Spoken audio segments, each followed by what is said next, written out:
हम इसके साथ साथ हम चाहते हैं कि जो छोटे और मझोले शहर हैं उनकी मदद की जाती रहे, और हम कारोबार को आसान करना चाहते हैं। ईज ऑफ डूइंग बिजनेस बहुत जरूरी है। जो भी भारत से बाहर रहने वाले लोग हैं उनको भारत में निवेश करने की, इक्विटी इंस्ट्रूमेंट में निवेश करने की आजादी होगी। वो पोर्टफोलियो इन्वेस्टमेंट के जरिए निवेश कर सकेंगे, ऐसी स्कीम्स होगी उसका इस्तेमाल कर सकेंगे।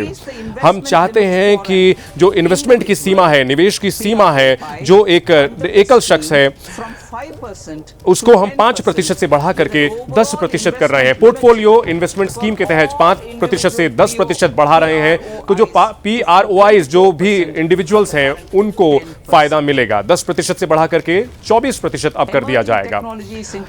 जो तकनीक है वो लगातार तेजी से बढ़ रही है। AI इसमें अग्रणी है। 21वीं सदी वो तकनीक से ही आगे बढ़ेगी, और तकनीक को हम बिल्कुल समावेश करेंगे। ये बहुत जरूरी है। चाहे खेत में किसान काम कर रहे हो, महिलाएं हो, जो युवा हैं जो अपना कौशल बढ़ाना चाहते हैं, जो दिव्यांगजन हैं, जो वो नई चुनौतियां, जो नए मौके चाहते हैं, उनको भी मदद मिलेगी। हम सरकार के तौर पर इस पर हम मदद कर रहे हैं ताकि AI के जरिए तकनीक का हम पालन कर सकें, शामिल कर सकें। नेशनल रिसर्च फंड की स्थापना कर रहे हैं। रिसर्च और डेवलपमेंट और इनोवेशन फंड की भी स्थापना हम कर रहे हैं।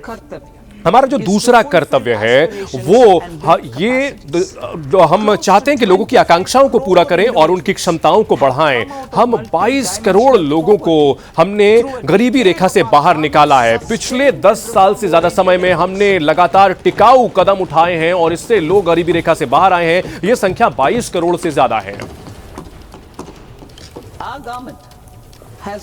हमारी सरकार ने इसलिए ये तय किया है कि एक फिर से इसको हम जोर देंगे, फिर से और जोर देंगे कि जो सर्विस सेक्टर यानी कि सेवा क्षेत्र है उस पर ज्यादा जोर रहेगा, ताकि भारत का जो यूथ है, भारत का जो युवा भारत है, ये उनकी आकांक्षाओं को पूरा किया जा सके। हम चाहते हैं कि पढ़ाई से लेकर के रोजगार हासिल करने के उद्यम स्थापित हो, और इसके लिए एक कमेटी का गठन किया जाए ताकि वो ऐसे सलाह दे सकें ताकि सर्विस सेक्टर जो है वो आगे बढ़े, और सर्विस सेक्टर ही भारत के विकास का मुख्य कारक बनेगा।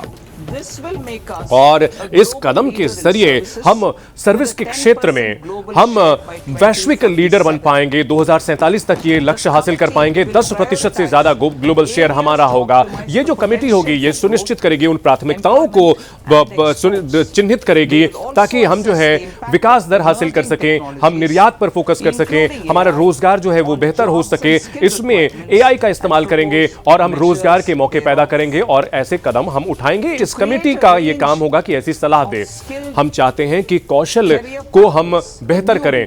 कौशल अगर बेहतर होगा तो करियर बेहतर होता है, उस रास्ते पर आगे बढ़ पाएंगे। और इसके लिए हम चाहते हैं कि सरकार की ओर से कुछ सेक्टर्स में मदद की जाएगी।